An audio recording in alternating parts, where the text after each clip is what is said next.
Brought to you by V-Guard, co-powered by Sensodyne and Vimal. બોલો ઝુબા કેસરી.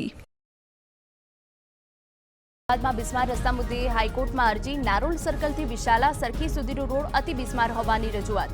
GPMC act મુજબ AMC highway authority અને traffic વિભાગની જવાબદારી હોવાથી હાઈકોર્ટે ત્રણેયને નોટિસ ફટકારી. સમગ્ર મામલે વેકેશન બાદ સુનાવણી હાથ ધરાશે.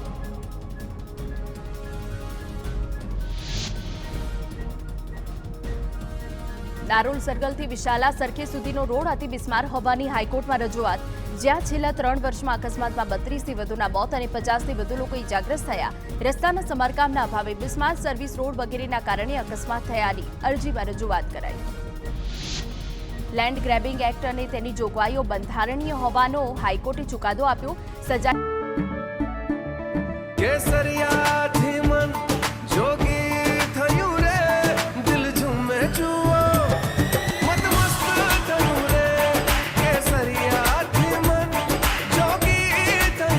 हर पल मनाओ केसरी त्योहार विमल बोलो जुबान केसरी. જોગવાઈ અંગે કોર્ટે ટાંક્યું કે વિધાનસભાના નિર્ણયમાં કોર્ટના હસ્તક્ષેપની કોઈ જરૂર નથી. સાથે જ કોર્ટે વચગાળાના હુકમોથી મળેલી રાહતે વધારવાની માંગ પણ નકારી દીધી. અમદાવાદ મહાનગરપાલિકાએ અત્યારથી જ પ્રી મોન્સૂન કામગીરી શરૂ કરી. ગત વર્ષે 146 જગ્યાએ પાણી ભરાઈ જવાની ફરિયાદો મળી હતી,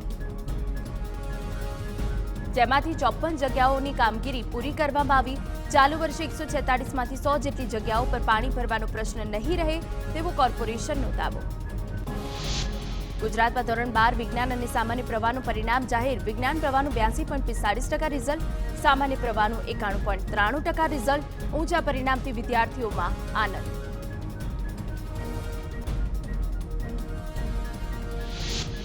સુરતમાં સિટી બસ ફરી વિવાદમાં આવી. સિટી બસ ચાલકે નશાની હાલતમાં અકસ્માત સર્જ્યો.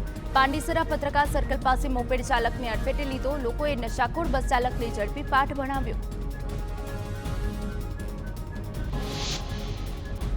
અમદાવાદના પીરાણામાં ધાર્મિક સ્થળ પર ઘર્ષણ મામલે પોલીસે કાર્યવાહી. અસલાલી પોલીસે બંને પક્ષોની 2 ફરિયાદોમાં કુલ 37 લોકોની ધરપકડ કરી. હત્યાના પ્રયાસ, ધાર્મિક લાગણી દુભાવી 120 બી સહિત ગંભીર કલમો હેઠળ ફરિયાદ નોંધાઈ. પીરાણામાં અમદાવાદ જિલ્લા પોલીસ ચુસ્ત બંદોબસ્ત ગોઠવાયો.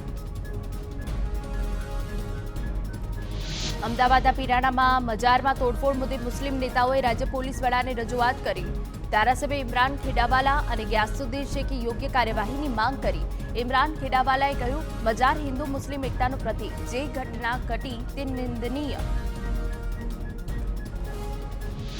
Brought to you by V-Guard, co-powered by Sensodyne and Vimal. બોલો ઝુબા કેસરી.